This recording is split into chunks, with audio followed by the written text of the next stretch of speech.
So hello everyone, welcome back. तो हम पढ़ रहे थे chapter how do organisms reproduce. दो तरह की रिप्रोडक्शन हमने पढ़ी थी, asexual reproduction and sexual reproduction. Asexual reproduction में हमने देखा था कि वन पेरेंट इज इन्वॉल्व्ड और वो बहुत ही सिंपल प्रोसेस थी और एक ही पेरेंट से दो ऑफस्प्रिंग्स प्रोड्यूस हो रहे थे और उनमें ज़्यादा वेरिएशंस भी नहीं थी, वो एक तरह से सिमिलर ऑर्गेनिजम्स के जैसे थे। और सेकेंड मोड ऑफ रिप्रोडक्शन जो हम आज पढ़ने वाले हैं दैट इज सेक्सुअल रिप्रोडक्शन। क्या होता है सेक्सुअल रिप्रोडक्शन? हमने उस दिन भी पढ़ा था। सेक्सुअल रिप्रोडक्शन होता है जिसमें दो पेरेंट्स इन्वॉल्व होते हैं। So it is the mode of reproduction in which दो पेरेंट्स इन्वॉल्व होंगे, वो भी ऑपोजिट जेंडर के, मतलब one will be the male parent and the another will be female parent. So male और फीमेल पेरेंट इसमें इन्वॉल्व होंगे और उनसे नए ऑर्गेनिजम्स जो हैं वो प्रोड्यूस होंगे। So that method is known as sexual reproduction, right? For example bull and cow. So bull is male, cow is female, two parents हो गए, उनके आगे जो उनका नेक्स्ट ऑफस्प्रिंग प्रोड्यूस हो रहा है उसको हम काफ बोलते हैं, राइट? सो इस तरीके से ऐसी रिप्रोडक्शन को हम बोलते हैं सेक्सुअल रिप्रोडक्शन, राइट? ठीक है। अब सेक्सुअल रिप्रोडक्शन की क्या बेनिफिट्स हैं या मतलब क्या एडवांटेजेस हैं उसकी? सो पहली एडवांटेज ऑफ कोर्स यही है कि सेक्सुअल रिप्रोडक्शन में जो वेरिएशंस आती हैं वो ज़्यादा आएंगी। ज़्यादा वेरिएशंस होंगी तो ऑफ कोर्स उनका जो अडेप्टेबिलिटी रेट होगा वो ज़्यादा होगा एंड धीरे धीरे अच्छे चेंजेस आते जाएंगे, एवोल्यूशन होती जाएगी और स्पीशीज का सर्वाइवल रेट जो है वो बढ़ता जाएगा, इंक्रीज करता जाएगा। सो एडवांटेजेस क्या हो गई सेक्सुअल रिप्रोडक्शन की? नंबर वन, वेरिएशंस आएंगी, वेरिएशंस होंगी पॉपुलेशन में तो वो जो है हेल्प करेंगी ऑर्गेनिजम्स को अडेप्ट करने में चेंजिंग एनवायरनमेंट में। जितना ज़्यादा वो अडेप्ट करेंगे उतना ज़्यादा वो इवॉल्व होंगे, मतलब एवोल्यूशन होगी एंड जितना ज़्यादा वो एवोल्यूशन में जाएंगे, जितना ज़्यादा वो आगे इवॉल्व होंगे उतना ही उनका जो सर्वाइवल रेट है वो बढ़ जाएगा। सो क्लियर है सबको what is sexual reproduction? Sexual reproduction एक ऐसी प्रोसेस होती है बेटा जिसमें दो पेरेंट्स ऑपोजिट जेंडर के इन्वॉल्व होते हैं, राइट? सो वो क्या प्रोड्यूस करते हैं? गैमेट्स प्रोड्यूस करते हैं। पहले हम स्टार्ट करेंगे सेक्सुअल रिप्रोडक्शन प्लांट्स में। प्लांट्स में सेक्सुअल रिप्रोडक्शन कैसे होती है? Then will move on to sexual reproduction in humans या animals, right?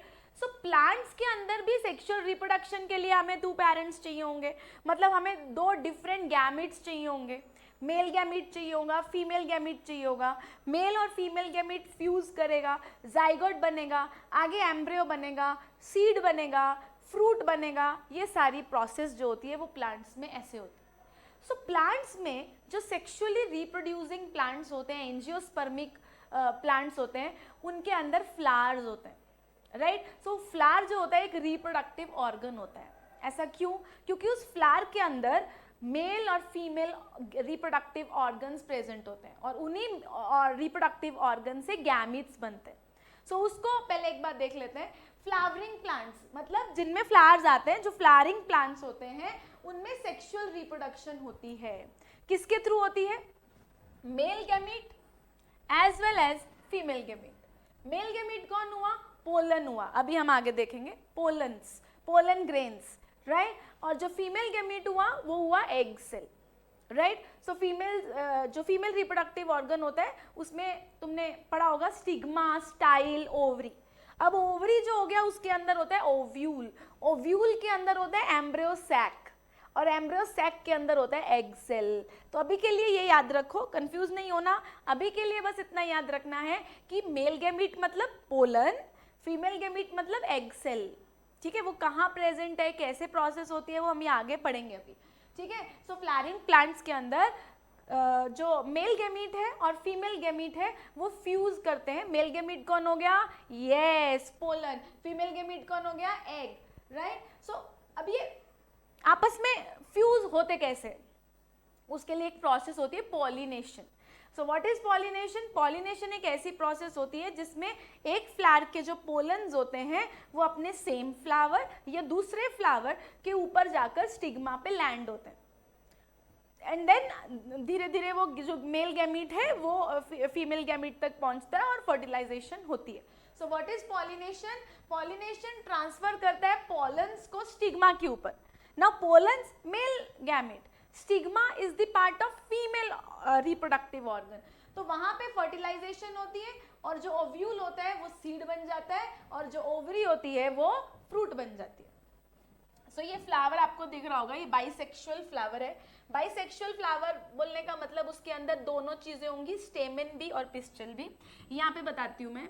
This is known as a female reproductive organ of the flower. इसके 3 पार्ट्स हो जाएंगे. ये जो स्टिकी पार्ट होगा, this part is known as stigma. This long tube-like part is known as style, and this round part is known as ovary. Right? अब ovary के अंदर होगा ओव्यूल. अब ये सिंगल ओव्यूल भी हो सकता है, मल्टीपल भी ओव्यूल्स हो सकते हैं. अभी हम सिंगल ओव्यूल बना रहे हैं. ये एक हो गया ओव्यूल. अब ओव्यूल के अंदर होगा एम्ब्रियोसैक. एम्ब्रियोसैक और एम्ब्रियोसैक के अंदर होगा हमारा एग सेल. समझ आई बात? तो फीमेल गैमीट है हमारा egg cell, but egg cell किसके अंदर प्रेजेंट है? एम्ब्रियोसैक के. एम्ब्रियोसैक किसके अंदर प्रेजेंट है? ओव्यूल के. और ओव्यूल किसके अंदर प्रेजेंट है? ओवरी के. आई बात समझ? ठीक है. और कुछ कुछ प्लांट्स में, कुछ कुछ फ्लावर्स में दोनों मेल रिप्रोडक्टिव और फीमेल रिप्रोडक्टिव पार्ट एक ही फ्लावर में प्रेजेंट होता है. ऐसे फ्लावर्स को हम क्या बोलते हैं? Bisexual flower. ये जो मैंने अभी बनाया स्टिग्मा, स्टाइल, ओवरी, इसको मिलकर हम पिस्टिल बोलते हैं. आई बात समझ? ठीक है. और this is the male reproductive system. इसमें ये हो गया एंथर और ये हो गया उसका फिलामेंट. जहां पे एंथर फिलामेंट को कनेक्ट करता है उसको बोलते हैं कनेक्टिव. नाउ जब ये एंथर डाइसेंस होगा, एंथर ब्रेक होगा, तो यहां से पोलन ग्रेन्स रिलीज होंगे और ये पोलन ग्रेन्स लैंड करेंगे स्टिग्मा के ऊपर. राइट? अब स्टिग्मा से ये जो स्टाइल वाला पार्ट है, यहां से आते आते आते आते आते आते ये जो मेल गैमीट है ये चला जाएगा एम्ब्रियोसैक के अंदर और फिर मेल और फीमेल गैमीट फ्यूज हो जाएंगे और क्या बन जाएगा? जाइगोट. अब जो बाकी का ये जो था ओव्यूल, वो किस में कन्वर्ट हो जाएगा? सीड में. और उसके ऊपर की जो ओवरी थी, ये वाली बाहर वाली ओवरी, वो किस में कन्वर्ट हो जाएगी? फ्रूट में. सो ये अभी आगे आपको प्रोसेस समझ में आएगा, बट एक छोटे से वे में मैंने आपको समझा दिया कि रिप्रोडक्शन प्लांट्स में कैसे होगी. बट अगर किसी प्लांट में, किसी फ्लावर के अंदर सिर्फ एक ही रिप्रोडक्टिव पार्ट प्रेजेंट है, या मेल पार्ट या फीमेल पार्ट, तो उस फ्लावर्स को हम यूनिसेक्सुअल फ्लावर्स बोलेंगे. जैसे हम unisexual animals, we are either male और फीमेल. राइट? सो हम यूनिसेक्सुअल ऑर्गेनिज्म है. राइट? एक बॉडी में एक ही जेंडर प्रेजेंट है. बट यहाँ ऐसा नहीं है. यहाँ पे एक ही फ्लावर बॉडी में दोनों जेंडर प्रेजेंट हो सकते हैं, तो उस फ्लावर को हम बाइसेक्सुअल फ्लावर बोलेंगे. राइट? ठीक है. अब आगे चलते हैं. ये प्रोसेस होती कैसे है? ये फ्लावर का स्ट्रक्चर आपको यहाँ पे दिख रहा है, थोड़ा डिटेलिंग में दिख रहा है. तो फ्लावर के स्ट्रक्चर की अगर हम बात करें तो फ्लावर के अंदर बेसिकली 2 तरह की वर्ल्स होती हैं. एक होती है एक्सेसरी वर्ल्स, एक होती है एसेंशियल वर्ल्स. एसेंशियल वर्ल्स मतलब जो फ्लावर के लिए बहुत ही यूजफुल हैं. यस, ठीक है, जो फ्लावर के किसी काम आने वाली हैं, रिप्रोडक्शन में काम आने वाली हैं, उनको हम बोलते हैं एसेंशियल वर्ल्स. और नॉन एसेंशियल वर्ल्स उनको बोलते हैं जिनका काम रिप्रोडक्शन नहीं है, कोई और काम है.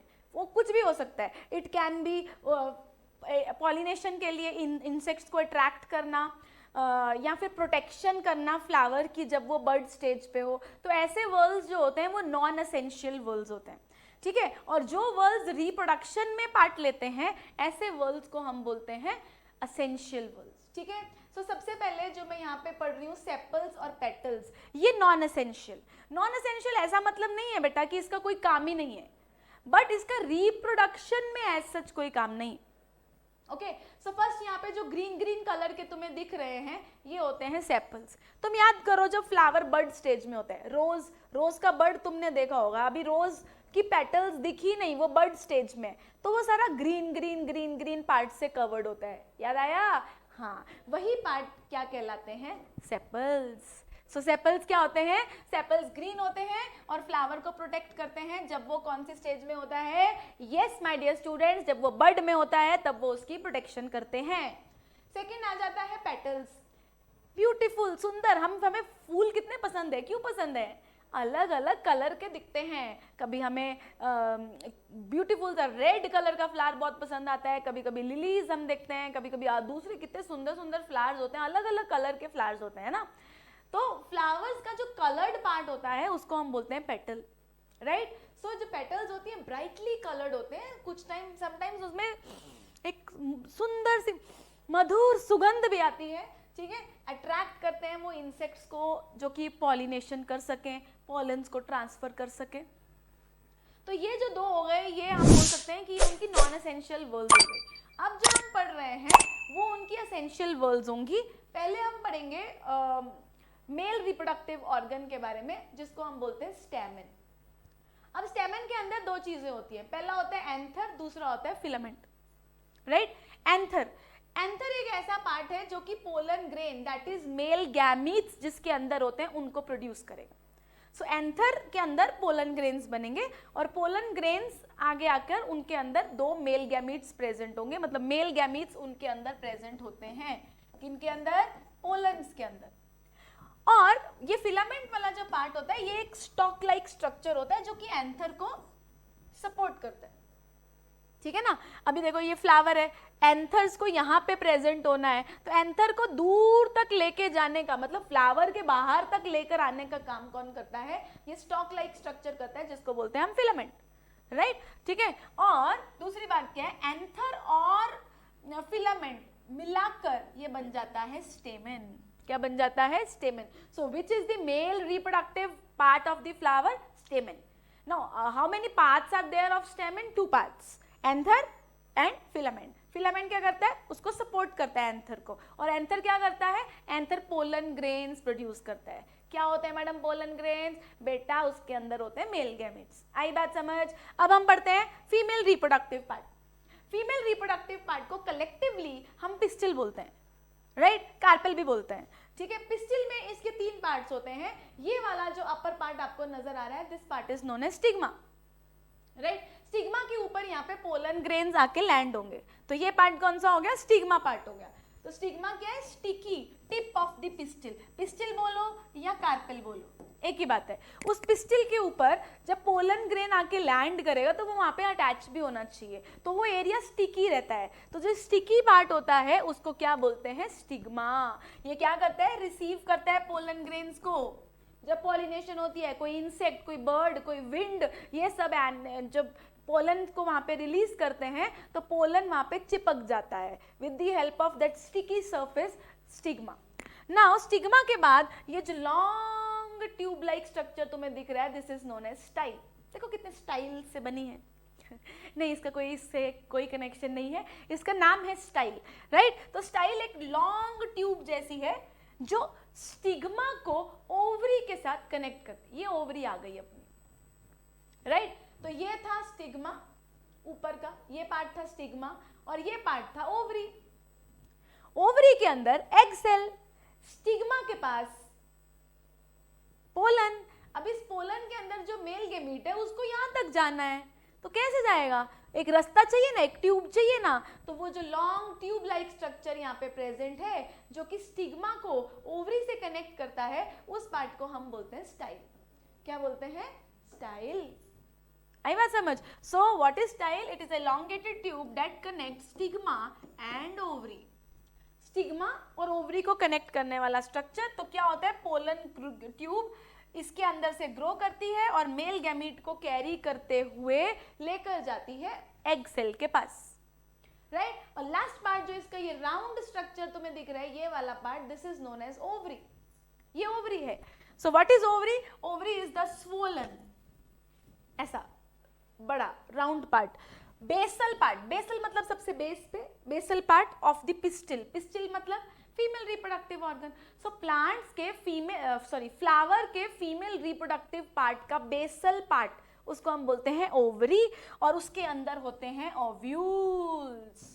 और जैसे ही मेल और फीमेल गैमेट फ्यूज करता है, जाइगोट बन जाता है, तो ये जो आफ्टर फर्टिलाइजेशन ये ओवरी जो है वो किस में डेवलप हो जाती है, फ्रूट में डेवलप हो जाती है। अभी हमने पढ़ा था ना, ओवरी किस में चेंज हो जाती है, फ्रूट में, और उसके अंदर जो ओव्यूल होता है वो बन जाता है उसका सीड। फ्रूट्स खाते हो ना? Yes madam. तो फ्रूट जब खा लेते हो तो उसके अंदर सीड होता है कि नहीं? सीड। यस, वो जो सीड होता है वो होता है ओव्यूल। और सीड के ऊपर का जो पार्ट, इपिकाप, मीजोकाप, एंडोकाप, उसका जो कुछ पार्ट हम खाते हैं, मीजोकाप, वो वाला सब पार्ट ओवरी का पार्ट होता है। Is it clear? अब ओव्यूल, ओवरी के अंदर क्या होता है? ओव्यूल्स। यहां पे देखो ध्यान से, ओवरी वाला जो ये पार्ट है, ये वाला देखो बाहर, ये वाला पार्ट हो गया। उसके अंदर ये जो येलो कलर का पार्ट जूम करके दिखाया हुआ है, ये वाला, this is known as ovule, right? So ovule is present inside the ovary, और उस ओव्यूल के अंदर क्या प्रेजेंट होता है? Female gamete, that is known as egg cell. और ये ओव्यूल किस में चेंज हो जाता है? सीड में चेंज हो जाता है। कुछ बेसिक चीजें समझ आई सबको? नहीं आई? दोबारा सुन लो। फ्लावर, फ्लावर के मेन दो एसेंशियल पार्ट्स हैं, जिसको पहला है स्टेमन और दूसरा है पिस्टिल। क्यों इंपॉर्टेंट है ये दोनों पार्ट्स? क्योंकि बेटा ये दोनों रिप्रोडक्शन करने में हेल्प करेंगे। एक है mail reproductive part that is स्टेमन, एक है female reproductive part that is pistil. स्टेमन में एंथर होगा, फिलामेंट होगा। एंथर पोलन ग्रेन प्रोड्यूस करेगा। अब ये एंथर पोलिनेशन से स्टिग्मा के ऊपर लैंड करेगा। Now what is stigma? Stigma is the part of pistil. Pistil consist of 3 parts, stigma, style, ovary. Stigma sticky part, pollen को रिसीव करेगा। Style tube like part, pollen tube इसके अंदर से आएगी और गैमिट कैरी करके लाएगी। कहां तक? बेसल पार्ट तक। What is the basal part? Ovary. अब ये मेल गैमेट ओवरी तक जाएगा, ओव्यूल के अंदर एंटर करेगा और एग सेल के साथ फर्टिलाइज करेगा। फर्टिलाइज करने के बाद ये जो ओव्यूल वाला पार्ट है वो बन जाएगा सीड, और जो ओवरी वाला पार्ट है वो बन जाएगा फ्रूट। हाँ, तो आज समझ आया कि फ्रूट कैसे बनते हैं। फ्रूट जो है हम बोल सकते हैं fruit is the ripened ovary, and what is ovule? Ovule is the seed, right? So flower ना होता तो हमें फ्रूट्स खाने को नहीं मिलते। Yes, so I hope this is clear to everyone.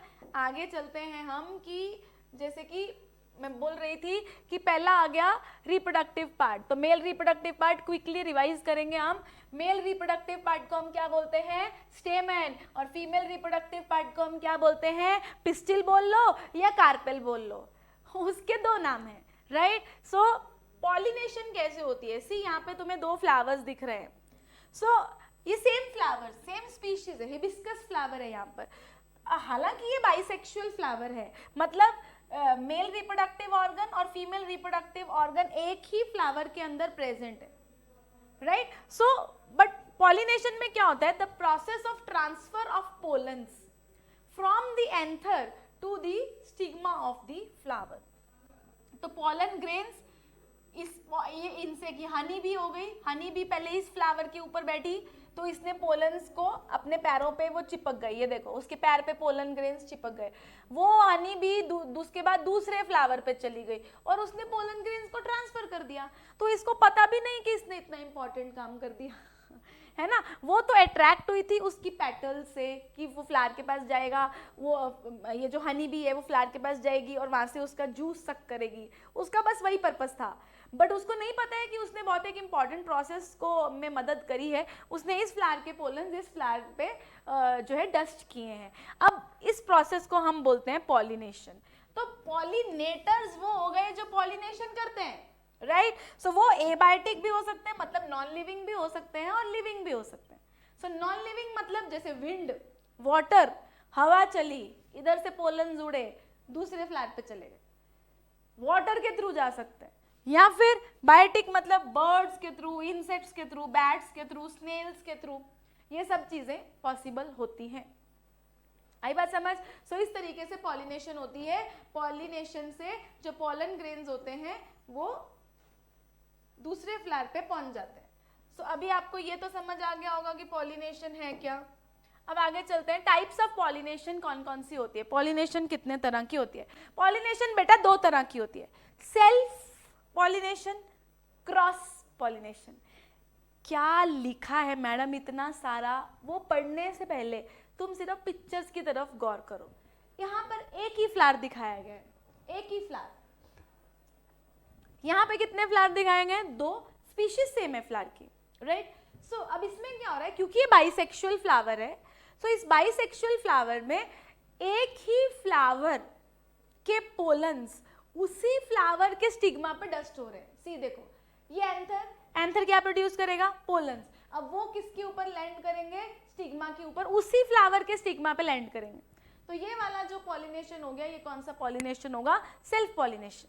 पढ़ो, transfer of pollen grains from the anther to the stigma of same flower. एक ही फ्लावर में अदला बदली हो रही है, पोलन, एक ही फ्लावर के पोलन उसी के स्टिग्मा के ऊपर लैंड हो रहे हैं।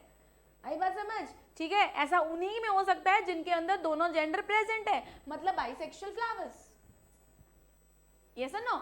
देन उसके अंदर कोई भी एक्सटर्नल एजेंट्स की रिक्वायरमेंट नहीं है, उनमें एक्सटर्नल मतलब एबायोटिक बायोटिक एजेंट्स की जरूरत नहीं है। विंड भी चलेगी तो उसी फ्लावर के पोलन्स डस्ट होके उसी के स्टिग्मा पे लैंड हो सकते हैं, तो उसमें एज सच कोई एक्सटर्नल एजेंट्स, हनी बी वगैरह, इनकी एक्स्ट्रा जरूरत नहीं है, राइट, ठीक है। And offspring shows less variation. और इसमें क्या होगा, क्योंकि वो सेम ही फ्लावर में लैंड हो रहे हैं, सेम ही फ्लावर से आगे फ्रूट प्रोड्यूस हो रहा है, तो उसके जो ऑफस्प्रिंग्स प्रोड्यूस होंगे उनमें वेरिएशंस बहुत कम होंगी, lesser variations will be there, right. But whereas on the other hand अगर क्रॉस पॉलिनेशन की बात करें तो there will be 2 flowers, 2 flowers हैं, 2 फ्लावर्स में इसका मतलब यहाँ के पोलन ग्रेन्स पॉलिनेटर्स की मदद लगेगी और वो पॉलिनेटर्स दूसरे फ्लावर के स्टिग्मा पे पोलन्स को छोड़ के आएंगे, यस और नो, ठीक है। तो इसका मतलब the transfer of pollen grains from the anther to the stigma of the another flower of the same species. पेड़ दूसरा हो सकता है बट स्पीशीज सेम होनी चाहिए, राइट। सो ये यूनिसेक्सुअल में भी हो सकता है, बाइसेक्सुअल में भी हो सकता है, बट इनको एजेंट्स की जरूरत पड़ेगी, जैसे कि विंड, वाटर, एनिमल्स। ये एक ही फ्लावर जब बंद कंडीशन में है, फ्लावर अभी बंद है, तो अंदर ही अंदर भी ये पॉलिनेशन हो सकती है, बट इस केस में फ्लावर ओपन है, तो इनको एजेंट्स की जरूरत पड़ेगी, पॉलिनेटर्स की जरूरत पड़ेगी, that is known as cross pollination. और इनके ऑफस्प्रिंग्स में ज़्यादा वेरिएशंस होंगी, क्योंकि ये 2 अलग अलग स्पीशीज भले ही सेम है, बट 2 अलग अलग प्लांट्स के फ्लावर्स में मिक्सिंग हुई थी। आई बात समझ। So these are the 2 types of pollination. आगे चलते हैं कि फर्टिलाइजेशन। अब पॉलिनेशन तो हो गई मैडम, आपने बोला कि पोलन ग्रेन वहां पे आकर लैंड हो गया स्टिग्मा पे, यहाँ तक समझ में आ गया। अब आगे क्या, तो यहाँ पे ध्यान से देखो ये पिक्चर को, ये कौन सी पिक्चर नजर आ रही है तुम्हें, female reproductive organ of the flower, और इसके स्टिग्मा वाली सरफेस पे तुम देखो पोलन ग्रेन्स लैंड हुए। अब जब पोलन ग्रेन वहाँ पे लैंड होते हैं तो वहाँ पर वो जर्मिनेट करने लगते हैं और जर्मिनेट करके पोलन ट्यूब बनाते हैं। तो ये जो तुम्हें ट्यूब लाइक स्ट्रक्चर दिख रहा है ये पोलन ट्यूब है, पोलन ट्यूब। अब हमने बोला था स्टिग्मा स्टाइल ओवरी, अब ये ओवरी है बाहर वाली, ओवरी के अंदर ये जो मैंने बनाया ये जो है दिस इज ओव्यूल, ओव्यूल के अंदर ये जो स्ट्रक्चर प्रेजेंट है दिस इज एम्ब्रियो सैक, और एम्ब्रियो सैक में यहाँ पर प्रेजेंट है एग सेल, यहाँ पर this is egg cell, right. So pollen grain पहले वहां लैंड होगा, जर्मिनेट करेगा, पोलन ट्यूब बनाएगा, और पोलन ट्यूब के थ्रू वो मेल सेल्स को, मेल गैमीट्स को अंदर लेकर आएगा। अब जैसे ही ये ओव्यूल के अंदर एंटर करेगा, यहाँ पे प्रेजेंट होगा फीमेल सेल, और वहां पर ये मेल सेल इस फीमेल सेल से फर्टिलाइज करेगा, मतलब फ्यूज होगा। आई बात समझिए, नहीं आई, दोबारा पढ़ लेते हैं। Let me change the colour of the pen. Okay, so what is fertilization, my dear students? Fertilization is the process of fusion. किसकी fusion, madam? Male gamete with the female gamete. Male gamete pollen grain, female gamete egg cell. Egg cell किसके अंदर present है? यहाँ देखो, egg cell present है embryo sac में. Embryo sac किसके अंदर present है? Ovule में. Ovule किसके अंदर present है? Ovary में. Right? सो प्रोसेस होता कैसे है, जैसे ही पॉलिनेशन होती है, ये शिफ्ट मार रहा है, जैसे ही पॉलिनेशन होती है, पॉलिनेशन होने से पोलन ग्रेन स्टिग्मा पे लैंड होते हैं। स्टिग्मा पे लैंड होने के बाद पोलन ग्रेन जर्मिनेट करते हैं और एक ट्यूब प्रोड्यूस करते हैं जिसको हम बोलते हैं पोलन ट्यूब। पोलन ट्यूब जो है वो ग्रो करती है, स्टाइल के थ्रू ग्रो करती हुई वो पहुंचती है ओवरी के पास, ओवरी तक पहुंच जाती है और अपने साथ वो मेल गैमीट्स जो हैं इस ट्यूब के थ्रू आते हैं अंदर और फ्यूज करते हैं, किसके साथ, एग सेल के साथ फ्यूज करते हैं। और जैसे ही एग सेल के साथ फ्यूज करते हैं उनकी फ्यूजन को हम फर्टिलाइजेशन बोलते हैं और उसका प्रोडक्ट बनता है zygote. So what is zygote? Zygote is the product of fertilization. And what is fertilization? Fertilization, madam, is the fusion of male gamete with the female gamete. आई बात समझ? ओके, सो अगर ये समझ आ गया है तो अभी आगे देखो, अब क्या होगा? फर्टिलाइजेशन हो गई, अब क्या होगा मैडम? पहले आपने बताया कि एंथर होता है, वो पोलन प्रोड्यूस करता है। अभी पोलन आपने बताया पॉलिनेशन होती है, ठीक है, पॉलिनेशन भी समझ आ गया। अब ये एंथर, ये जो अपना पोलन था, ये पहुंच गया स्टिग्मा के ऊपर। अब ये अंदर कैसे जाएगा वो भी आपने बता दिया कि पोलन ट्यूब बनेगी, पोलन ट्यूब एंटर करेगी, एग सेल के पास पोलन मेल गैमीट को रिलीज करेगी और मेल गैमीट उससे फ्यूज हो जाएगा। अब आगे क्या देखो यहाँ पर, अब होगा पोस्ट फर्टिलाइजेशन। फर्टिलाइजेशन हो गई, फ्यूजन हो गई, अब उसके आगे क्या? अब उसके आगे क्या होगा? All the changes that are occurring in the flower after fertilization. Fertilization होने के बाद जितने भी इवेंट्स फ्लावर के अंदर घटित होंगे वो सारे इवेंट्स बन जाएंगे पोस्ट फर्टिलाइजेशन। क्या क्या इवेंट्स होंगे यहाँ देखो ध्यान से। ये पोलन ग्रेन था, ये स्टिग्मा पे गया, स्टिग्मा ने पोलन ट्यूब बनाई, पोलन ट्यूब आगे ओव्यूल के अंदर गई। ओव्यूल, ये देखो उन्होंने जूम करके दिखाया है, दिस इज ओव्यूल। ओव्यूल के अंदर एम्ब्रियोसैक, एम्ब्रियोसैक में ये दो मेल गैमीट्स एंटर हो गए। अब ये मेल गैमीट्स ने जब फीमेल गैमीट के साथ फ्यूज किया तो उसको हम बोलेंगे बन गया वो जाइगोट। अब यहाँ पे एक ट्विस्ट भी है which you will study in higher classes कि दो मेल गैमीट्स आते हैं, एक मेल गैमीट फ्यूज करता है एग सेल के साथ और जाइगोट बनता है, और जो दूसरा मेल गैमीट है वो इस पोलर न्यूक्लियाई के साथ फ्यूज करता है जिससे बन जाता है एंडोस्पर्म। क्या नहीं समझ आया? दोबारा सुनो। तो दो मेल गैमीट्स आते हैं, टू मेल गैमीट्स एंटर। अब उन दो मेल गैमीट्स में से जो एक मेल गैमीट है वो फ्यूज करता है फीमेल एग सेल के साथ और ये बन जाता है जाइगोट। इतना क्लियर है?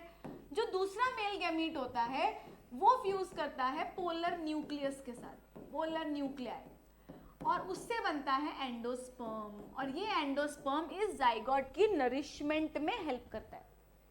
राइट, सो ये जाइगोट बनेगा। अब जाइगोट जो है वो आगे जाकर सीड बनेगा। क्या बनेगा? सीड। और ये जो एंडोस्पर्म है उस सीड को बड़ा करने में हेल्प करेगा। So these are the events which are known as post fertilization events. तो क्या पढ़ा हमने कि सबसे पहले क्या बनेगा? जाइगोट बनेगा। जाइगोट किसके अंदर बन रहा है? एम्ब्रियो के अंदर जाइगोट बन रहा है, सॉरी एम्ब्रियो सैक के अंदर जाइगोट बन गया। अब वो जाइगोट आगे जाकर डिवाइड करेगा ना, माइटोटिक डिवीजन्स करेगा और वो क्या बन जाएगा? एम्ब्रियो। यहाँ देखो ये क्या है? जाइगोट, और वो आगे अब इलोंगेटेड स्ट्रक्चर आई, उसका एपिकोटाइल, हाइपोकोटाइल ये बनना शुरू हो गया, तो ये बन गया वो एम्ब्रियो। नाउ अभी जो ओव्यूल है उसके बाहर का जो ओव्यूल वाला पार्ट था वो बन जाएगा सीड, उसका सीड का कोट, राइट। और ओवरी जो है वो किस में डेवलप हो जाएगी? फ्रूट। और ये जो बाकी के स्ट्रक्चर नजर आ रहे हैं, ये पेटल्स, सेपल्स, ये वेदर ऑफ हो जाते हैं और फॉल ऑफ हो जाते हैं, वहां से गिर जाते हैं। आगे अगर हम बात करें तो पॉलिनेशन वर्सेस फर्टिलाइजेशन, अभी हमने पढ़ा, दोनों प्रोसेस को हम पढ़ चुके हैं, तो इसको क्विकली खत्म करेंगे। पॉलिनेशन क्या होता है, फर्टिलाइजेशन क्या होता है। पॉलिनेशन में क्या हुआ था my dear students? Pollen grains transfer हुए थे, राइट, एंथर से स्टिग्मा के ऊपर ट्रांसफर हुए थे। फिजिकल प्रोसेस थी जिसमें कुछ पॉलिनेटर्स की हमें जरूरत पड़ी थी। पॉलिनेशन दो तरह की हो सकती है, self pollination and cross pollination. Pollination होगी तभी फर्टिलाइजेशन होगी, तो इसका मतलब फर्टिलाइजेशन से पहले कौन सी प्रोसेस होती है? Pollination, right. और इसमें कोई जाइगोट, कोई सीड इस प्रोसेस से नहीं बनता है, वो कब बनेगा? फर्टिलाइजेशन से बनेगा। तो फर्टिलाइजेशन क्या होता है? जब मेल गैमीट और फीमेल गैमीट आपस में फ्यूज करते हैं तो उस प्रोसेस को हम क्या बोलते हैं? फर्टिलाइजेशन। ये फिजिकल प्रोसेस नहीं है, ये बायोलॉजिकल प्रोसेस है, एक ही तरह की होती है, that is union of male and female gamete. और पॉलिनेशन होगी तभी ही फर्टिलाइजेशन होगी। तो इसका मतलब fertilization occurs after the yes pollination, और इसके ही रिजल्ट से हमारे पास क्या बनता है? जाइगोट। मैडम जाइगोट के बाद सीड, सीड के ऊपर फ्रूट, राइट। सो अभी ये जो सीड है उसकी ग्रोथ कैसे होती होगी? सीड की ग्रोथ, सीड जर्मिनेशन। सीड कैसे जर्मिनेट करेगा? सीड तो बन गया, अब वो जर्मिनेट कैसे करेगा? राइट। तो सीड की सीडलिंग बनने तक की प्रोसेस जो होती है उसको हम बोलते हैं seed germination, right. So it is the process by which seed develops into a new plant. यहाँ देखो ये सीड है, धीरे धीरे धीरे धीरे सीड किस में कन्वर्ट हो गया? न्यू प्लांट में डेवलप हो गया। इस प्रोसेस को हम क्या बोलते हैं? Germination of seed, right. ये धीरे धीरे होता है, और इसमें अभी जो स्टेप्स हमने पढ़े कि पहले क्या होगा, उसके बाद क्या आएगा, उसके बाद क्या आएगा, वो एक बार क्विकली रिवाइज करो। मैंने अभी बोला था ये ओवरी होगी, राइट। ओवरी के अंदर होगा ओव्यूल, तो ये ओव्यूल हो गया, राइट। ओव्यूल के अंदर होगा एम्ब्रियो सैक। क्या प्रेजेंट होगा? Embryo sac. और एम्ब्रियो सैक के अंदर यहाँ पे प्रेजेंट होगा एग सेल, और यहाँ पे प्रेजेंट होगा पोलर न्यूक्लियर। यहाँ पे एंटीपोडल्स होते हैं और यहाँ पे सिनर्जिड्स होते हैं। तो ऐसा एक स्ट्रक्चर होता है ओवरी का। नाउ अब अगर पोलन ट्यूब्स आ रही है और अपने साथ मेल गैमीट्स लेकर आ रही है, तो वो मेल गैमीट्स चले गए सिनर्जिड्स के थ्रू अंदर। अब उसमें से एक मेल गैमीट फ्यूज हो गया एग सेल के साथ, और यहाँ पे बन गया हमारे पास जाइगोट। और दूसरा मेल गैमीट फ्यूज हो गया इस पोलर न्यूक्लियस के साथ, और वो बन गया उसका एंडोस्पर्म, राइट। सो अभी मैं देखूं कि ये सारा स्ट्रक्चर तो चेंज हो गया ना, ये वाला। अब इसके बाहर का जो ये ओव्यूल वाला पार्ट था, इसका क्या होगा? ये बनेगा सीड। क्या बनेगा? सीड। और उसके ऊपर की कवरिंग को हम बोलेंगे seed coat. So what is the outer protective covering of seed is known as seed coat, right. और उसी सीड कोट के अंदर सीड जो है वो अपने आप को प्रोटेक्टेड फील करता है। एम्ब्रियो जो है वो मैकेनिकल इंजरी से, मरने से या किसी भी इन्फेक्शन से बचते हैं। Seed coat, so it is the outer protective coating of the seed. Now seed को अगर तुम ओपन करके देखो, ये हरभरा, चना, चने को तुम एक, ये सीड हो गया, राइट। चने के ऊपर जो ब्राउन ब्राउन कलर की कवरिंग होती है वो उसका सीड कोट हो गया। उसको तुमने छील दिया तो वो जो तुम्हें दो पार्ट ऐसे अलग अलग दिखते हैं वो बन जाते हैं उनके कोटिलिडन्स। जैसे प्लांट में लीफ खाना बनाता है और पूरे अपने अंदर स्टोर करके रखता है वो खाने को फोटोसिंथेसिस के थ्रू, वैसे ही इसके अंदर जो एम्ब्रियो है उसकी ग्रोथ के लिए जो सारा न्यूट्रिशन चाहिए वो सब कोटिलिडन्स के अंदर स्टोर होता है। इसलिए हम बोल सकते हैं कि वो सीड के लिए लीफ जैसे हैं। जैसे प्लांट के लिए लीफ खाना स्टोर करता है, वैसे ही एम्ब्रियो जो कि नया प्लांट बनने वाला है, उस एम्ब्रियो के लिए खाना स्टोर करके रखते हैं कोटिलिडन्स। ठीक है, तो कोटिलिडन्स क्या करते हैं? दे कंटेन स्टोर्ड फूड, जो कि किसको नरिश करेगा? एम्ब्रियो को नरिश करेगा। आई बात समझ? During the germination. और फिर वो जो एम्ब्रियो है जो कि अभी बेबी प्लांट है, वो एक्चुअल में सीड के अंदर से ग्रो करके बाहर आएगा, राइट। ठीक है, अब वो जो बेबी प्लांट है, वो जो एम्ब्रियो है, वो आगे दो पार्ट्स का बनता है। कोटिलिडन्स को खोलोगे तो यहाँ तुम्हें एक छोटा एम्ब्रियो वाला पार्ट नजर आएगा। उसके दो पार्ट्स होते हैं, रेडिकल एंड प्लिम्यूल। ये जो रेडिकल है ये नीचे रूट सिस्टम बनाता है, और जो ये अपना प्लिम्यूल है ये ऊपर का शूट सिस्टम बनाता है। और ये सीड का जो कोट है वो रप्चर हो जाता है, उसके अंदर से ही कोटिलिडन्स निकलते हैं, और कोटिलिडन के अंदर से ये फ्यूचर प्लांट। और ये फ्यूचर प्लांट के दो पार्ट्स हो गए, hypocotyl, epicotyl. Root system, shoot system. You will get to learn about this in your higher classes. So I hope this is very clear to everyone कि plants के अंदर reproduction कैसे हुई थी. So now we shall move on to the reproduction in humans, या हम ऐसा बोल सकते हैं कि एनिमल्स में रिप्रोडक्शन कैसे होती है. प्रोसेस सेम रहेगी क्योंकि सेक्सुअल रिप्रोडक्शन है तो दो पेरेंट्स इन्वॉल्व होंगे. दो पेरेंट्स इन्वॉल्व मतलब there will be a male parent, there will be a female parent. तो male parent will contribute male gamete which is known as sperm. Female gamete will be egg cell. तो sperm cell and egg cell वो fuse करेगा, that is fertilization होगी. fertilization में millions of sperms में से only one sperm will be able to enter the egg cell, जिसके result से zygote बनेगा. अब zygote डिवाइड करेगा 2, 4, 8, 16, 32 ऐसा वो डिवाइड करता जाएगा और वो एम्ब्रियो बनेगा.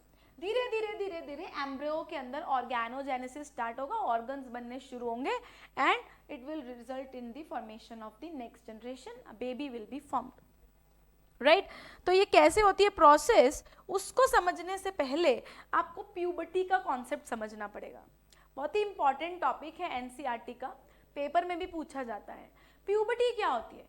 प्यूबर्टी एक ऐसी एज को बोला जाता है जिसमें मेल और फीमेल दोनों की बॉडी में कुछ चेंजेस होते हैं. ठीक है, कुछ हार्मोनल चेंजेस होते हैं, कुछ ऐसे फिजिकल एंड क्या बोल सकते हैं कि ब्रेन वाइज, या हम बोल सकते हैं कि हार्मोन लेवल पे चेंजेस होते हैं जिससे फिजिकल अपीयरेंस में चेंज आता है. उस स्टेज को, उस पीरियड को हम प्यूबर्टी बोलते हैं. So puberty is the period during which the reproductive organs mature. Males के जो रिप्रोडक्टिव ऑर्गन है जैसे कि टेस्टिस, फीमेल्स के अंदर जो रिप्रोडक्टिव ऑर्गन है जैसे कि ओवरी, ये मेच्योर होते हैं under the influence of various hormones produced by the pituitary gland. ठीक है, और वो सेक्सुअली मेच्योर होते हैं. सेक्सुअली मेच्योर होने का मतलब now they can reproduce and will continue their next generation. ठीक है, यहाँ से शुरुआत होती है एडोलेसेंस स्टेज की. एडोलेसेंट स्टेज हम एक इसको इन शॉर्ट टीनेज बोल सकते हैं कि वो एडोलेसेंट स्टेज होती है जब बॉडी में फिजिकल और हार्मोनल चेंजेस होते हैं. सम चेंजेस सिर्फ गर्ल्स में होते हैं, सम चेंजेस सिर्फ बॉयज में होते हैं, but we'll discuss about the common changes which occurs in both the genders, right. So common changes में सबसे पहले there is a growth of thick hairs in the armpits मतलब under arms and the genital areas. ये changes दोनों में होते हैं, males as well as females. Second, on the arms, legs, face also thin hairs are produced. Skin थोड़ी oily हो जाती है हॉर्मोन्स की वजह से, पिंपल्स आने लगते हैं इस एज में.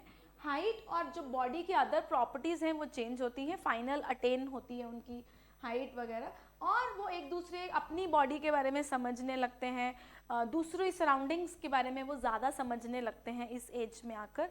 Also there is a start of menstruation in females here. What is menstruation we'll discuss in the next slide, but menstruation, menstrual cycle females में इस age में start होने लगता है.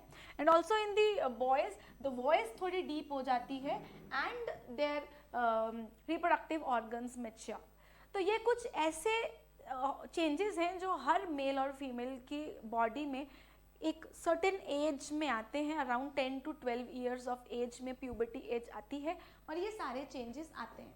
उन changes के बाद एक्चुअली मेल बॉडी में मेल गैमीट बनने लगता है और फीमेल बॉडी में फीमेल गैमीट बनने लगता है. तो क्या फ़र्क है? मेल गैमीट टेस्टिस में प्रोड्यूस होते हैं. तो मेल रिप्रोडक्टिव ऑर्गन कौन सा हो गया? Testis. Will discuss later on. और टेस्टिस जो है वो प्रोड्यूस करते हैं मिलियंस ऑफ स्पर्म्स, और वो स्पर्म्स जो होते हैं मोटाइल होते हैं. मोटाइल मतलब उनके अंदर फ्लैजिला होता है जिसके कारण they can swim in the female reproductive tract. Motile, और उनके अंदर टेल लाइक फ्लैजिलम होता है मूवमेंट के लिए. वेरेज अगर हम फीमेल गैमीट की बात करें तो फीमेल गैमीट ओवरीज में प्रोड्यूस होता है.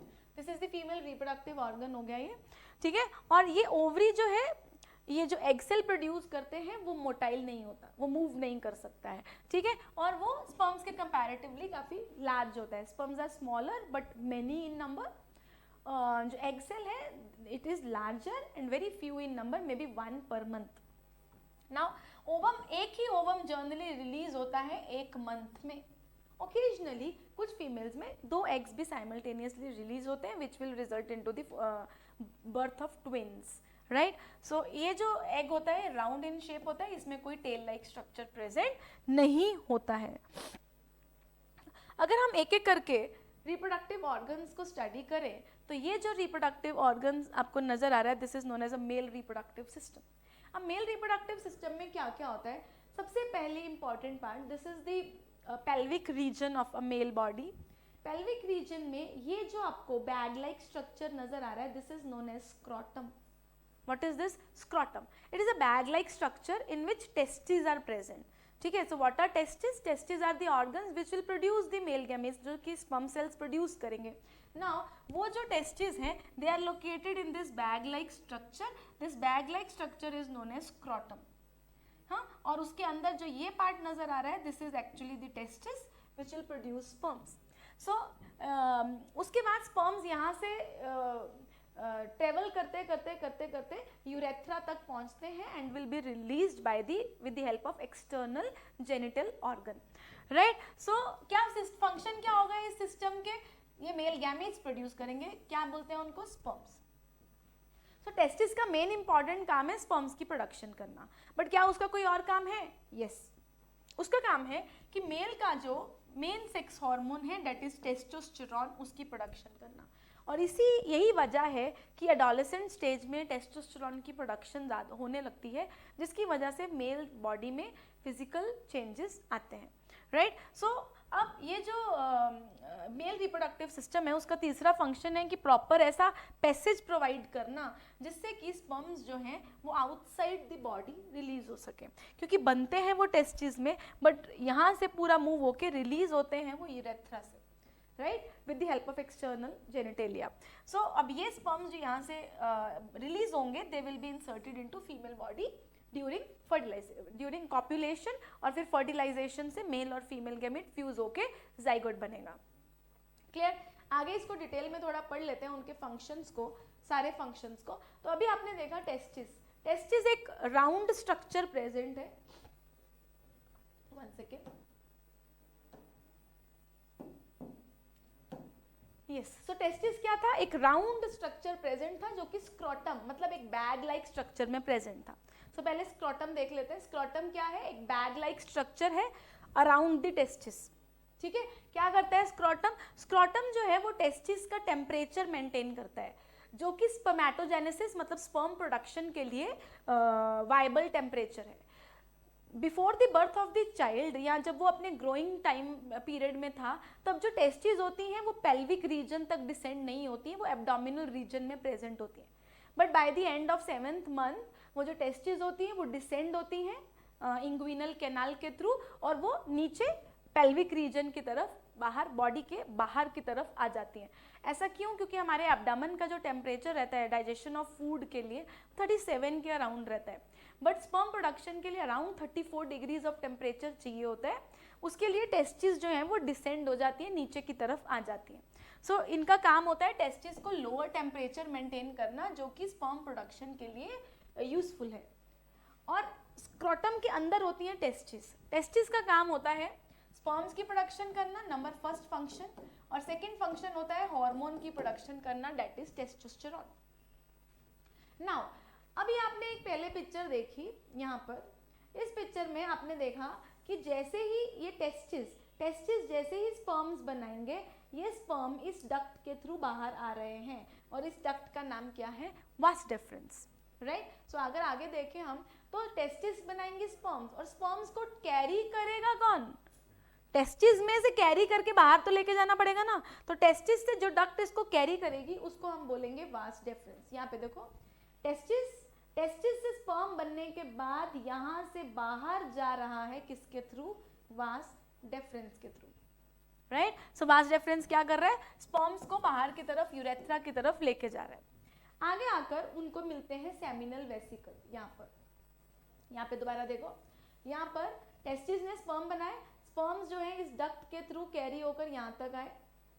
ब्लैडर, ये अपना यूरिनरी ब्लैडर है जिसमें यूरिन रहता है, ब्लैडर के बिल्कुल आगे की तरफ यहाँ पे मिलेंगे सेमिनल वेसिकल्स, और सेमिनल वेसिकल्स अपना फ्लूइड डाल देंगे उसमें स्पर्म्स के अंदर, ताकि स्पर्म्स को भी नरिशमेंट मिले और स्पर्म्स को थोड़ा एक, जिसको हम बोलते हैं कि प्रॉपर एक कंडीशंस मिले आगे मूव होने के लिए, ठीक है। सो ये आगे देखो क्या पढ़ा हमने, सेमिनल वेसिकल्स। क्या करती हैं सेमिनल वेसिकल्स, ब्लैडर के पास प्रेजेंट होती हैं, वास डेफरेंस के पास जाकर मिलती हैं और ये क्या कर देती हैं, फ्लूइड ऐड कर देती हैं स्पर्म्स में, जिससे कि उसको न्यूट्रिशन मिलता है और अच्छे ट्रांसपोर्ट में हेल्प मिलती है। उसके बाद इसी तरह से सेमिनल वेसिकल्स एंटर होने के बाद यहाँ पे प्रोस्टेट ग्लैंड भी होता है। प्रोस्टेट ग्लैंड से जब स्पर्म्स और फ्लूइड पास हो रहा होता है तो प्रोस्टेट ग्लैंड भी अपनी सिक्रीशंस को उसमें रिलीज कर देता है, राइट। सो प्रोस्टेट ग्लैंड भी यूरेथ्रा के ही पास होता है। यहाँ पे देखो ये सेमिनल वेसिकल्स किधर प्रेजेंट थी, ब्लैडर के पास। ये प्रोस्टेट ग्लैंड किसके पास प्रेजेंट है, यूरेथ्रा के पास प्रेजेंट है और ये भी अपनी सिक्रीशंस को उसके अंदर रिलीज कर देगा, ठीक है। और ये भी फ्लूइड ऐड करेगा और स्पर्म्स की मूवमेंट को और इजियर बनाएगा। फाइनली स्पर्म्स पहुंच जाएंगे यूरेथ्रा में, यूरेथ्रा में स्पर्म्स पहुंच जाएंगे और यूरेथ्रा जो है it runs through the penis which is an external genital organ in the mails और यहाँ से दोनों चीजें पास होती हैं तो it is a common duct. इसको हम यूरोजेनाइटल डक्ट बोलते हैं। यूरो वर्ड आता है यूरिन के लिए, जेनाइटल वर्ड आता है जर्म सेल्स मतलब स्पर्म्स के लिए। मेल के अंदर there is a one common opening for the, जैसे देखो ये ब्लैडर है तो ब्लैडर के अंदर क्या होगा, यूरिन, और ये जो डक्ट आ रही है यहाँ से ये क्या कैरी करके ला रही है, sperms. So this external genitalia carries both the things, sperms also and urine also. That this is the reason this is known as urogenital duct. Is it clear to everyone? Right?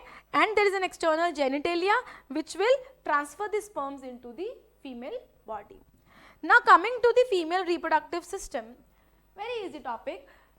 Female reproductive system कुछ ऐसा होता है, female reproductive system में main organs रहते हैं ovaries. जैसे males में testis, वैसे ही फीमेल्स में ओवरीज। टेस्टिस क्या प्रोड्यूस कर रहे थे, स्पर्म्स, तो ओवरीज क्या प्रोड्यूस करेंगी, ovum, that is egg cell. Ovaries जब ओवा प्रोड्यूस करेंगी तो वो इस डक्ट लाइक स्ट्रक्चर में आ जाएंगे। डक्ट लाइक स्ट्रक्चर में आने के बाद ये ओवम फर्टिलाइज हो सकता है या फर्टिलाइज नहीं हो सकता है, दोनों ही कंडीशन में। यूट्रस, ये वाला सेंटर पार्ट है, दिस इज यूट्रस, और यूट्रस के बाद एक नैरो रीजन प्रेजेंट है, सर्विक्स, बर्थ कैनल भी बोलते हैं इसको। डिलीवरी के टाइम पे this acts as a birth canal, ठीक है। And this is the vagina which will receive the sperms received by the male external genitalia, ठीक है। सो एक एक करके इसको भी एक बार आगे पढ़ लेते हैं, इसके पार्ट्स को। सबसे पहला पार्ट कौन सा था, ओवरी था। अभी देखा ना आपने ओवरी, ये देखो ये वाला पार्ट कौन सा है, ओवरी। क्या करेगा ये ओवरी, ओवरी जो है यूट्रस के दोनों साइड्स पे, यहाँ पे देखो यूट्रस की दोनों साइड पे जो ये पेयर्ड स्ट्रक्चर्स प्रेजेंट है इनको हम बोलते हैं ओवरी। क्या करते हैं ये ओवरी, ओवरी प्रोड्यूस करते हैं फीमेल गैमेट। पहला काम उसका है फीमेल गैमेट प्रोड्यूस करना और दूसरा काम है हार्मोन्स प्रोड्यूस करना, oestrogen and progesterone. Is it clear to everyone? Next, ovary जब ओवुलेशन करेगी, व्हाट इज ओवुलेशन? ओवुलेशन एक ऐसी प्रोसेस होती है जिसमें हर मंथ फीमेल बॉडी एक एग रिलीज करती है। वो हमें आगे अभी हम वही पढ़ने वाले हैं। हर मंथ फीमेल बॉडी एक एग रिलीज करती है। एग रिलीज करने की प्रोसेस को हम ओवुलेशन बोलते हैं, राइट? ठीक है, ये एक मैच्योर ओवम ओवरी से रिलीज कर देता है। अब जब ओवम रिलीज होगा ओवरी से तो वो जाएगा कहाँ? वो जाएगा oviduct. This is the oviduct. Oviduct में एंटर करेगा वो एग, ठीक है। अब ओविडक्ट के अंदर ही फर्टिलाइजेशन होती है। अगर वहां पे स्पर्म्स प्रेजेंट हैं उस टाइम पे तो वहां पे हो जाएगी फर्टिलाइजेशन और इसका काम है आगे जाकर यूट्रस को कनेक्ट करना। तो ओवरी और यूट्रस आपस में किसके थ्रू कनेक्टेड है? यहाँ देखो, this is uterus, this is ovary. Ovary ने प्रोड्यूस किया एग, एग को जाना है फर्टिलाइज होने के बाद यूट्रस में, तो उनको कनेक्ट करने का काम कौन कर रहा है? Fallopian tube. So what is the function of fallopian tube? It is connecting the ovaries with the uterus. Next आ जाता है यूट्रस। यूट्रस एक वूम्ब होता है। अगर एग और स्पर्म फर्टिलाइज होते हैं तो वो जो जाइगोट बनेगा, आगे जाकर एम्ब्रियो बनेगा, तो वो इसी यूट्रस में ग्रो करने वाला है, राइट? सो यूट्रस को हम वूम्ब भी बोलते हैं, गर्भ, राइट? सो एक होलो मस्कुलर ऑर्गन है, pelvic region of the body में प्रेजेंट होती है, और इसके अंदर कौन इम्प्लांट होता है, एम्ब्रियो इम्प्लांट होता है इसकी लाइनिंग में।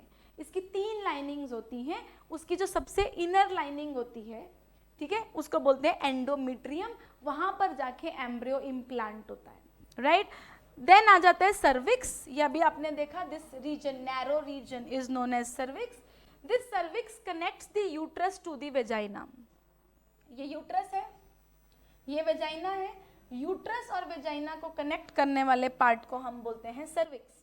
सो it is the lower region of the uterus, और ये यूट्रस को कनेक्ट करता है वेजाइना। और जब चाइल्ड बर्थ होता है तो इसी में डायलेशंस होती हैं, और ये ओपन होता है, और it is the child birth. इसीलिए मैंने अभी बोला ये बर्थ कैनाल की तरह काम करता है। ड्यूरिंग प्रेगनेंसी सर्विक्स बंद हो जाता है, सर्विक्स बंद हो जाता है तो यूट्रस एक चैम्बर बन जाता है कमरे की तरह, जिसमें बच्चा ग्रो करता है। और जैसे ही डिलीवरी पास में आती है तो सर्विक्स डायलेट होना शुरू हो जाता है, मतलब सर्विक्स का माउथ ओपन होने लग जाता है, right. And last is vagina. Vagina is the external genitalia, हम बोल सकते हैं, इन द फीमेल बॉडी। ये रिसीव करती है sperms during the intercourse, right. आगे अगर हम बात करें कि रिप्रोडक्शन की क्या क्या स्टेजेस होती हैं, या मतलब कैसे होता कैसे है रिप्रोडक्शन इन ह्यूमंस, तो जब सेक्सुअल रिप्रोडक्शन, सेक्सुअल इंटरकोर्स को हम बोलते हैं copulation. When a male and a female human mate with each other, then millions of sperms are released in the female reproductive tract. तो फीमेल रिप्रोडक्टिव ट्रैक्ट में millions of sperms release हो जाते हैं, ठीक है। देन ये sperms जो हैं, क्योंकि वो मोटाइल होते हैं, याद है कि नहीं, इनके पास फ्लैजिला होता है, ये वाला फ्लैजिला, तो इसी फ्लैजिला की वजह से they swim towards the female egg, वो एग की तरफ स्विम करते हैं यूजिंग देयर टेल्स, टेल्स को यूज करके। Now millions of sperms surround करते हैं एक एग को, उनमें से only one sperm is able to enter it, and as soon as one sperm enters, बाकी का एग का स्ट्रक्चर चेंज हो जाता है उसकी मेम्ब्रेन का, देन उसके बाद no sperm can enter that egg, right. So एक only one sperm fertilizes the egg, और जैसे ही एग फर्टिलाइज हो जाता है, मतलब वो जाइगोट बन जाता है, जाइगोट आगे हम पढ़ेंगे, वो यूट्रस की तरफ मूव करता है, जहाँ पे जाकर वो इम्प्लांट हो जाता है, एंड धीरे धीरे धीरे धीरे वो बनता है एम्ब्रियो, और एम्ब्रियो बनता है फिटस। नहीं समझ आया? आगे देखो, यहाँ पे समझ में आएगा। मैंने क्या बोला, एग रिलीज होगा ओवरी से, वहां पे प्रेजेंट होंगे स्पर्म्स। अब मैडम अगर वहां पे स्पर्म्स प्रेजेंट नहीं है तो क्या होगा, वो अभी हम आ रहे हैं, उसमें आएंगे उस पर भी, पर अभी तुम ये देखो, अभी हम रिप्रोडक्शन पढ़ रहे हैं, तो रिप्रोडक्शन तभी होगी जब मेल और फीमेल गैमेट फ्यूज होगा। तो पहला केस मैडम ने कौन सा लिया है, जिसमें स्पर्म प्रेजेंट, सो एग यहाँ पे रिलीज हुआ, वहां पे स्पर्म प्रेजेंट थे, उसको डे 1 बोला गया है। डे 1 पे एग और स्पर्म फ्यूज हो गए, एग और स्पर्म फ्यूज होने के बाद फर्स्ट क्लीवेज, मतलब 1 से 2, 2 से 4, 4 से 8, 8 से 16, ऐसा करते करते करते करते डे नंबर 4 पे 8 सेल मोरुला बन जाता है, और डे नंबर 5 पे वो 8 से 16, 16 से 32, और ब्लास्टोसिस्ट स्टेज में फाइनली 7 डेज तक आते आते 8-9 डेज आते आते इम्प्लांटेशन हो जाती है। इम्प्लांटेशन मतलब ये जो एम्ब्रियो बना है ये यूट्रस की वॉल के अंदर इम्बेड हो जाता है, ठीक है। सो ऐसा होगा जब फर्टिलाइजेशन होगी। तो अभी मैंने क्या बोला, मैंने there is an one egg, millions of sperms ने एक एग को सराउंड किया, उन मिलियंस ऑफ स्पर्म्स में से एक स्पर्म एंटर करेगा एग सेल में। अब आगे क्लीवेज होगी, क्लीवेज ऐसे होती है, अभी हमने देखा ये क्लीवेज हो रही है, day 1, day 2, day 3, day 4, day 5, day 6, day 7, day 8, day 9, ये करते करते हमारे पास एम्ब्रियो बन जाएगा। अब ये एम्ब्रियो धीरे धीरे इसके अंदर ऑर्गेनोजेनेसिस होगा, फीटस बोलेंगे अब उसको, 1 month, 2 month, 3 month foetus, 4 month foetus, 5 month foetus, 6 month foetus, करते करते करते करते उसके पूरे ऑर्गन्स बन जाएंगे, and finally delivery of a baby, right. So इस तरीके से ह्यूमंस में ये प्रोसेस होती है। अब जैसे ही वो फीटस बन जाता है या फीटस बनने की प्रोसेस में होता है, तो एक बहुत इंपॉर्टेंट रोल जो प्ले होता है वो करता है प्लेसेंटा। क्या होता है प्लेसेंटा? तुमने ये तो देखा ही होगा कि मदर, माँ और बच्चे की बॉडी में ये कॉर्ड लाइक स्ट्रक्चर प्रेजेंट होता है, इसको अम्बिलिकल कॉर्ड बोलते हैं, अम्बिलिकल कॉर्ड। अब एक छोटी सी प्रोसेस से मैं समझाती हूँ। मान लो ये यूट्रस है, राइट? अब यूट्रस में यहाँ ये मैटरनल टिश्यू हो गया, मतलब मदर की बॉडी की लाइनिंग है ये एंडोमेट्रियम। अब ये इसको यहाँ आके इम्प्लांट होना है, इस एम्ब्रियो को यहाँ आके इम्प्लांट होना है। अब ये जो मदर का ये वाला पार्ट है और ये जो फीटस का ये 1 सेकेंड,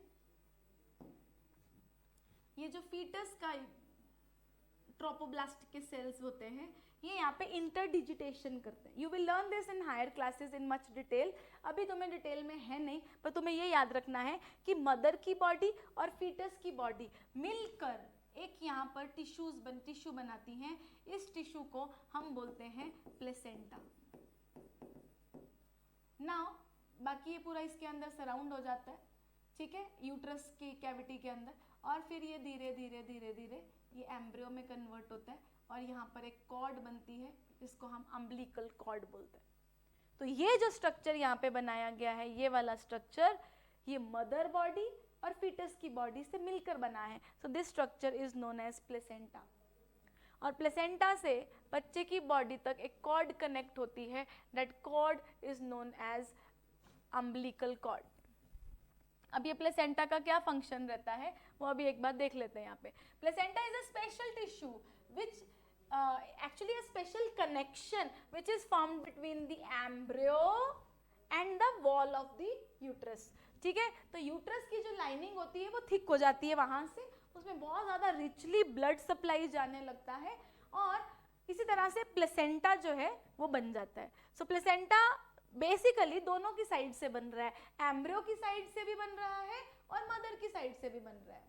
एम्ब्रियो की साइड से विलाई बनते हैं, ट्रोफोब्लास्ट के सेल से विलाई बनते हैं, और मदर की साइड से डेसिडुअस मतलब ब्लड स्पेसिस बोल सकते हैं उसको, बेसिलस एक मेम्ब्रेन होती है, वहां से एक ब्लड स्पेसिस जो है विलाई को सराउंड करते हैं। इन दोनों से मिलकर क्या बनता है? प्लेसेंटा। तो बन गया प्लेसेंटा। मतलब अब मदर और बच्चे के बीच में जितनी भी चीजें पास होंगी वो इसी अम्बिलिकल कॉर्ड के थ्रू पास होंगी, मतलब प्लेसेंटा से पास होंगी। तो प्लेसेंटा के बेसिक फंक्शंस क्या होते हैं? Number 1, oxygen passes from mother's body to embryo, किसके थ्रू? प्लेसेंटा। जितना भी वेस्ट प्रोडक्ट एम्ब्रियो में बना है वो मदर बॉडी में जाएगा, किसके थ्रू? प्लेसेंटा। तो एक्चुअल में ये एक टेम्परेरी ग्लैंड का काम करता है, हार्मोन भी बनाता है, तो ये एक लाइफ सपोर्ट सिस्टम बनता है ग्रोइंग एम्ब्रियो के लिए, right? Very important. So menstruation क्या होता है? मैंने स्टार्टिंग में बताया था जब हम प्यूबर्टी का टॉपिक पढ़ रहे थे कि प्यूबर्टी एज में बहुत सारे चेंजेस आते हैं फीमेल बॉडी में। उसमें से एक पहला चेंज जो आता है कि मेंस्ट्रुअल साइकिल स्टार्ट होता है। मेंस्ट्रुअल साइकिल मतलब कि एवरी मंथ जो ओवरी होती है फीमेल बॉडी में से, ओवरी जो है वो एक एग रिलीज करती है, वो 1 दिन तक सर्वाइव करता है इफ नॉट फर्टिलाइज्ड। सो अगर ओवरी ने एग रिलीज किया और यहाँ पे स्पर्म्स आर नॉट देयर, तो क्या फर्टिलाइजेशन होगी? नहीं होगी। तब क्या होगा? राइट? सो उस टाइम पे since the ovary releases 1 egg every month, तो यूट्रस भी अपने आप को प्रिपेयर करती है। कैसे प्रिपेयर करती है? ऐसे हॉर्मोन्स रिलीज होते हैं जिससे एग्स ग्रो करने लगते हैं, और ग्रोइंग एग्स क्या करते हैं? ईस्ट्रोजन हार्मोन प्रोड्यूस करते हैं, और वो ईस्ट्रोजन हार्मोन यूट्रस की लाइनिंग को थिक करने लगता है या रीजनरेट करने लगता है। धीरे धीरे धीरे धीरे बॉडी में प्रोजेस्ट्रॉन की मात्रा ज़्यादा हो जाती है, और प्रोजेस्ट्रॉन भी सेम काम करता है। तो बेसिकली ये हार्मोन्स के कारण यूट्रस भी अपने आप को प्रिपेयर करती है बच्चे के एम्ब्रियो के इम्प्लांटेशन के लिए, राइट? बट अभी फर्टिलाइजेशन तो हुई नहीं, because sperm was not there. अब स्पर्म नहीं था तो फर्टिलाइजेशन नहीं हुई, तो क्या यूट्रस के थिक रहने की जरूरत है? नहीं है। तो क्या होता है? Because the uterus also prepares itself, तो यूट्रस की लाइनिंग क्या हो जाती है? थिक हो जाती है, रिचली ब्लड सप्लाई वहां पहुंचने लगती है, ताकि अगर एम्ब्रियो आके वहां पे इम्प्लांट होगा तो उसको नरिशमेंट मिल सके। बट अगर फर्टिलाइजेशन हुई नहीं, does not take place, fertilization हुई नहीं, तो जो यूट्रस की लाइनिंग है, थिक लाइनिंग, उसकी जरूरत नहीं है, वो लाइनिंग ब्रेक डाउन हो जाएगी and it comes through the vagina as blood and mucus, और उसी मंथली साइकिल को हम बोलते हैं मेंस्ट्रुएशन, राइट। एंड इसी मेंस्ट्रुएशन में 2 to 6, 7, 8 days depending upon the female body ये दिन रहते हैं। So every month in the female body this cyclic changes occurs. So in short हमने पढ़ लिया कि एक्चुअल में रिप्रोडक्शन ह्यूमंस में और प्लांट्स में कैसे होती है, राइट। एक बार नटशेल में दोबारा देखो कि 3 स्टेजेस में यहाँ पर हमने अभी पढ़ा कि फीमेल ओवरी क्या रिलीज करेगी, एग रिलीज करेगी once in a month. Now तो यूट्रस की वॉल अपने आप को प्रिपेयर करने लगेगी, फर्टिलाइजेशन हो या ना हो यूट्रस की वॉल अपने आप को प्रिपेयर करने लगेगी। अगर तो वहां पे फर्टिलाइजेशन हो गई, मतलब स्पर्म प्रेजेंट है, तो आगे प्रेगनेंसी स्टार्ट हो जाएगी और नेक्स्ट मेंस्ट्रुअल साइकिल नहीं होंगे। बट अगर वो एग फर्टिलाइज नहीं होता है स्पर्म से, राइट, सो जो एग था या यूट्रस की वॉल थी या जो अदर ब्लड वेसल्स हैं वो शेड हो जाएंगे, शेड होने की वजह से ब्लीडिंग होगी, जिस प्रोसेस को हम क्या बोलेंगे, मेंस्ट्रुएशन। सो 3 चीजें यहाँ पर तुम्हें लर्न करनी जरूरी है। पहली, एक होता है मिनार्च, एक होता है मेंस्ट्रुएशन और एक वर्ड होता है मीनोपॉज। इन तीनों वर्ड्स का बेसिक मतलब तुम्हें पता होना चाहिए। मिनार्च पहले मेंस्ट्रुअल साइकिल को बोलते हैं, जब प्यूबर्टी एज आती है गर्ल्स में फर्स्ट मेंस्ट्रुअल साइकिल स्टार्ट होता है, that stage is known as menarche. वहां से स्टार्ट हो जाती है उनका reproductive age, that is now they can give rise to the next generation, वो कंसीव कर सकते हैं। नेक्स्ट आता है मेंस्ट्रुएशन। हर मंथ, मतलब 12 साल से अगर प्यूबर्टी स्टार्ट हुई है तो 12 साल से लेकर 50 साल तक की एज तक हर मंथ ओवरी एग क्या रिलीज करेगी, एग रिलीज करेगी। और वो एग अगर फर्टिलाइज नहीं होगा तो वो लाइनिंग शेड हो जाएगी। जब फर्टिलाइजेशन नहीं होगी चलता रहेगा। तो मिनार्च मतलब जब पहली बार शुरू हुआ, अगली वो 50 साल तक उसको क्या बोलेंगे, मेंस्ट्रुएशन। और उसके बाद जब लास्ट मेंस्ट्रुअल साइकिल आएगा, जब नेचुरली बंद हो जाएगा मेंस्ट्रुअल साइकिल, उस स्टेज को बोलेंगे मीनोपॉज। और generally it is around the 50 years of age, right? So I hope this is clear to everyone. अब एक छोटा सा टॉपिक जो हमारा और बचा है इस चैप्टर का, छोटा सा topic, that is known as reproductive health. देखो हेल्थ क्या होता है, जब भी हम हेल्थ की बात करते हैं तो हम बोलते हैं भाई उसको कोई प्रॉब्लम नहीं, उसको कोई बीमारी नहीं, वो हेल्दी है। सो सिर्फ फिजिकली हेल्दी होना जरूरी नहीं है, हमें मेंटली भी हेल्थ चाहिए, हमें सोशली भी हेल्दी होना चाहिए। ऐसा नहीं हम सड़क पे जाके किसी को पीट दें, पत्थर उठा के किसी को भी कहीं पे भी मार दें। तो सोशली भी हमें हेल्दी होना चाहिए, हमें मेंटली भी हेल्दी होना चाहिए, हमें फिजिकली तो हेल्दी होना ही चाहिए। बट क्या ये 3 पर्सपेक्टिव से हेल्थ ओके है? No. According to world health organization एक चौथी हेल्थ भी हेल्थ में आती है, विच इज नोन एज रिप्रोडक्टिव हेल्थ। मतलब रिप्रोडक्टिव सिस्टम्स अगर किसी के हेल्दी नहीं है, वेदर इट बी मेल और अ फीमेल, तो वो पर्सन रिप्रोडक्टिवली हेल्दी नहीं माना जाएगा, तो वो भी हेल्थी पर्सन में नहीं आता है। So that concept is also very important for NCERT as well as exam point of view, कि ओवरऑल वेलबींग चाहिए होता है इंडिविजुअल का related to reproduction also, including the physical, emotional and social health. अब रिप्रोडक्टिव हेल्थ बोले तो क्या, reproductive health में आ जाएगा सेफ रिप्रोडक्टिव प्रैक्टिसेस, ठीक है। For example, if a couple is not ready to have a child right now, so they have to use certain things और some mechanisms so that fertilization ना हो, sperms female body में जाए ना, या अगर गए हैं तो फर्टिलाइजेशन ना हो, फर्टिलाइजेशन हो गई है तो इम्प्लांटेशन के चांसेस ना हो। सो इसको भी हम सेफ रिप्रोडक्टिव प्रैक्टिसेस बोलेंगे। Also during mating, during copulation, male body to female body या female body to male body कुछ ऐसी डिजीजेस जा सकती हैं जिसको हम सेक्सुअली ट्रांसमिटेड डिजीजेस बोलते हैं। तो ये लोगों को पता होना चाहिए, ये एक प्यूबर्टी एज में पता होना चाहिए, so that these things can be stopped, ठीक है। सो उसके लिए सबसे पहले टॉपिक आएगा सेक्सुअली ट्रांसमिटेड डिजीजेस, नाम से क्लियर हो रही हैं, ये ऐसी इन्फेक्शियस डिजीजेज होती हैं, बैक्टीरियल हो सकती हैं, वायरल हो सकती हैं, फंगल भी हो सकती हैं, जो कि एक मेल से फीमेल बॉडी में during the sexual contact transfer होती हैं. So sexually transmitted diseases are the infections that spread from one person to the another through the sexual contact. इसमें कुछ डिजीजेज बैक्टीरियल हैं, कुछ डिजीजेज वायरल हैं. Bacterial diseases में diseases आ जाएंगी, गोनोरिया आ गया, सिफिलिस आ गया. वायरल इन्फेक्शन में HIV, एड्स और जेनाइटल वॉर्ट्स आ जाएंगे. तो मैं सिर्फ नाम याद करने, इसकी कोई डिटेल्स, कौन सा माइक्रो ऑर्गेनिज्म इसको कॉज करता है, ये तुम्हारे सिलेबस में बिल्कुल नहीं है. When you'll go into your 12th class, there is a big chapter named reproductive health, वहाँ पे तुम इसको पढ़ने वाले हो, right? So अभी के लिए बस इतना याद रखो. What are STDs? STDs are the diseases which are transmitted from one person to another through sexual contact only. Examples of bacterial STDs are gonorrhea and syphilis, and examples of viral STDs are AIDS and genital warts. So what should be done to prevent the मतलब क्या बोल सकते हैं, conception, pregnancy को रोकने के लिए या इन डिजीजेस को रोकने के लिए जो कॉन्ट्रासेप्टिव मेथड्स हैं वो कौन कौन से. सो व्हाट इज कॉन्ट्रासेप्शन? कॉन्ट्रासेप्शन एक ऐसा मेथड है जो कि प्रेगनेंसी को रोक सकता है. अब कैसे रोकेगा प्रेगनेंसी को? प्रेगनेंसी को रोक सकते हैं नंबर 1 कि स्पर्म्स जाए ही ना फीमेल रिप्रोडक्टिव ट्रैक्ट में. गए हैं तो प्रिवेंटिंग द फर्टिलाइजेशन कैसे रोकी जा सकती है. फर्टिलाइजेशन हो गई है तो आगे का प्रोसेस मतलब इम्प्लांटेशन कैसे हम स्टॉप करेंगे. तो उसके लिए there are so many methods.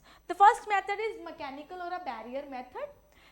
In this the substances made up of rubber or latex are used by the males so that the transfer of sperms can be stopped. Example, condoms and cervical caps. Then there are chemical methods. Chemical methods में कुछ pills आती हैं जो hourly ले सकते हैं. उसमें hormones disturbance की जाती है. उसमें ऐसे hormones like progesterone, estrogen high रहेगा. प्रोजेस्ट्रॉन हाई रहने के कारण नेक्स्ट एग सेल बनेगा ही नहीं. अब नेक्स्ट एग सेल नहीं बनेगा तो फर्टिलाइजेशन हो ही नहीं सकती है. सो दिस वे में भी हम केमिकल मेथड यूज करके with the help of doctors हम इसको नेक्स्ट प्रेगनेंसी को रोक सकते हैं. Next there are some devices, IUDs बोलते हैं, इंट्रा यूट्राइन डिवाइसेस, जो यूट्रस में इम्प्लांट कर दिए जाते हैं, जो कि कुछ ऐसे आयंस रिलीज करते हैं जिससे स्पर्म्स की मोटिलिटी अफेक्ट हो जाती है. स्पर्म्स उतने कैपेबल रहते ही नहीं कि वो एग तक पहुंच सकें. उसमें आ जाएगा लूप्स आ जाएंगे, कॉपर टीज आ जाएंगे. इसमें there is a wire made up of copper.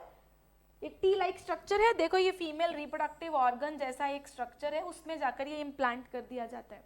Continuously copper ion release करता है जिससे स्पर्म्स की मोटिलिटी अफेक्ट हो जाती है. And last method which is a permanent method of controlling the pregnancy are the surgical method. एक आता है वेसेक्टॉमी, एक आता है ट्यूबेक्टॉमी. वेसेक्टॉमी में मेल्स के जो वास्ट डेफरेंस हैं उनको कट एंड टाई कर दिया जाएगा. एंड इन ट्यूबेक्टॉमी फीमेल्स में जो फेलोपियन ट्यूब्स हैं उनको ऐसा सेम सर्जिकल मेथड से कट करके लाइगेट कर दिया जाएगा सो दैट स्पर्म्स आगे ट्रेवल ही ना हो.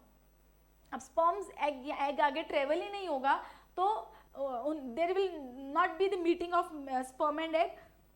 There will be zero chances of pregnancy. So this is how reproductive health can be achieved, right? So हमने एक्चुअल में सब पढ़ लिया है दिस चैप्टर का. स्टार्ट किया था हमने रिप्रोडक्शन होता क्या है, वेरिएशन क्या है, कैसे रिप्रोडक्शन के बेनिफिट्स क्या हैं, कितने तरह की रिप्रोडक्शन होती है. एक होती है हमारी एसेक्सुअल रिप्रोडक्शन, एक होती है हमारी sexual reproduction.